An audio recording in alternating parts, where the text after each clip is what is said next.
di mana demo besar-besaran hingga berujung kericuhan semalam ini sudah sampai menjadi sorotan media asing. Ini menyoroti kemarahan dari publik atas tunjangan fantastis dari DPR. Media asing Bloomberg Tribuners menilai gelombang unjuk rasa ini menambah ketidakpastian terhadap stabilitas politik dan ekonomi Indonesia. Kemudian dalam laporannya, Bloomberg ini menulis bahwa meskipun inflasi di Indonesia relatif moderat, tekanan biaya hidup masyarakat ini semakin kecil yang membuat rakyat justru frustasi. Media ini juga menuliskan bahwa protes ini menambah ketidakpastian seputar kesehatan ekonomi di Indonesia. Demo di DPR hari ini masih memanas. Teriakan DPR bubar, polisi dipukul mundur, massa terus membanjiri Senayan. Media asing menyoroti demonstrasi yang terjadi di Gedung Dewan Perwakilan Rakyat. Media Australia ABC News memberitakan pelajar yang berunjuk rasa di DPR menentang tunjangan hunian sebesar 50 juta rupiah per bulan yang diterima oleh anggota DPR. Mereka menilai tunjangan terlalu berlebihan di tengah kesulitan ekonomi rakyat. Media Singapura Channel News Asia juga memberitakan hal serupa dan bahkan menyebut tunjangan yang diberikan ke DPR dianggap tidak sensitif. Demonstran juga mendesak pencabutan beberapa undang-undang termasuk perluasan peran militer. Sedangkan media China South Morning Post melaporkan aksi bentrokan antara demonstran dengan polisi. Mahasiswa, buruh, aktivis, hingga kelompok masyarakat sipil terus berdatangan sejak pagi untuk menyuarakan tuntutan mereka, pembubaran DPR. Gelombang demonstrasi kali ini disebut-sebut sebagai yang terbesar dalam beberapa tahun terakhir. Bukan hanya karena jumlah massa yang meluber hingga menutup seluruh jalan di sekitar kompleks parlemen, tetapi juga karena aksi ini berlangsung dengan intensitas tinggi hingga menyebabkan aparat kepolisian kewalahan dan sempat mundur dari barisan pengamanan. Situasi ini menandai babak baru ketegangan antara rakyat dengan para wakilnya di Senayan. Publik menilai DPR sudah kehilangan legitimasi moral karena dianggap hanya mementingkan kepentingan kelompok dan partai, alih-alih memperjuangkan nasib rakyat. Gelombang massa membanjiri Senayan. Sejak pagi buta, ribuan orang mulai bergerak dari berbagai titik di Jakarta menuju Senayan.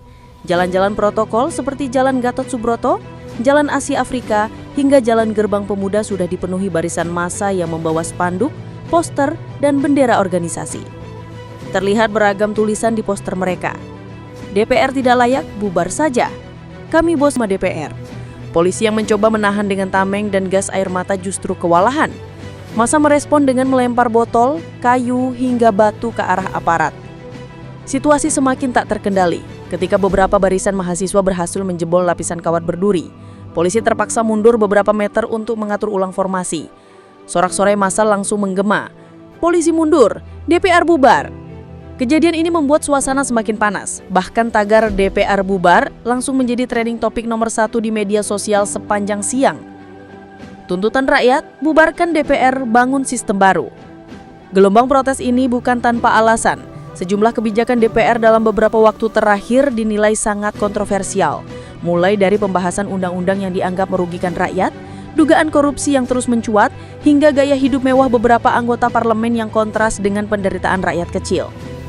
Menurut salah satu tokoh buruh yang turut berorasi, rakyat sudah kehilangan kesabaran. Kami sudah puluhan tahun bersabar melihat DPR seperti ini. Dari periode ke periode isinya sama saja, janji kosong, korupsi, dan lupa pada rakyat. Maka hari ini kami tidak minta revisi, kami tidak minta perbaikan, kami hanya minta satu hal, bubarkan DPR, katanya lantang. Para aktivis juga menilai sistem perwakilan di Indonesia sudah rusak sejak awal karena lebih menekankan pada politik uang ketimbang aspirasi rakyat. Mereka menuntut adanya sistem baru yang lebih transparan, jujur, dan langsung mengakomodasi suara rakyat tanpa perantara partai. Solidaritas nasional, massa dari berbagai daerah ikut bergerak. Menariknya, aksi ini tidak hanya terjadi di Jakarta. Di berbagai kota besar lain seperti Bandung, Surabaya, Yogyakarta, Medan, Makassar, hingga Denpasar, ribuan orang juga menggelar aksi serupa di depan kantor DPRD masing-masing. Mereka menyatakan solidaritas untuk rakyat Jakarta yang mengepung Senayan. Media sosial dipenuhi foto dan video aksi di berbagai daerah dengan narasi yang sama. DPR bubar, rakyat berdaulat.